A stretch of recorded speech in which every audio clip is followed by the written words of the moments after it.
chapitre 2. Genèse 2, c'est peut-être un des récits les plus connus du texte biblique, c'est le jardin d'Éden, c'est Adam et Ève, c'est l'arbre de la connaissance du bien et du mal et l'arbre de la vie. Genèse 2, c'est la suite de Genèse 1, ça semble évident, mais c'est la suite du récit. Genèse 1, c'était le récit chronologique, d'une certaine façon, de la création des cieux et de la terre pour arriver jusqu'à l'homme, et puis Genèse 2, c'est la mise en place.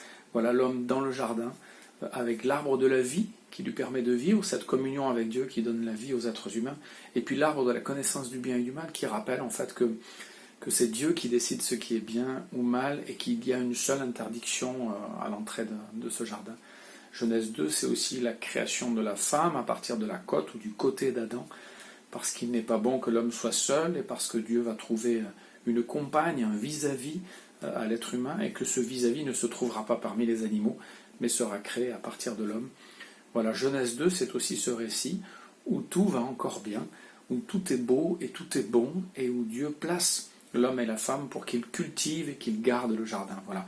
On disait déjà dans le chapitre 1 que l'être humain est le roi de la création, ou l'intendant, il a une grande responsabilité, de grands privilèges et une grande responsabilité. Dans le chapitre 2, on utilise ces mots de cultiver et de garder le jardin. Certainement que nous aurions dû être les premiers écolos dans l'histoire de l'humanité, et nous avons en tout cas, nous chrétiens, la certitude que dès le début, Dieu confie à l'être humain la responsabilité importante concernant la création. Nous aurions dû comprendre que nous sommes interconnectés et que nous sommes appelés à nous occuper de ce jardin. Voilà, Genèse 2, c'est la création de façon plus précise, de façon plus intime, et c'est la création merveilleuse où tout est bon, où tout est encore bien.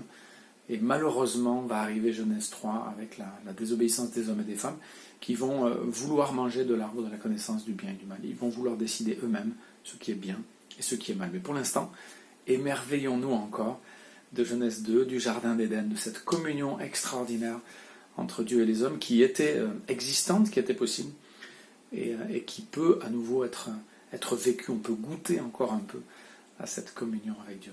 On en reparle demain.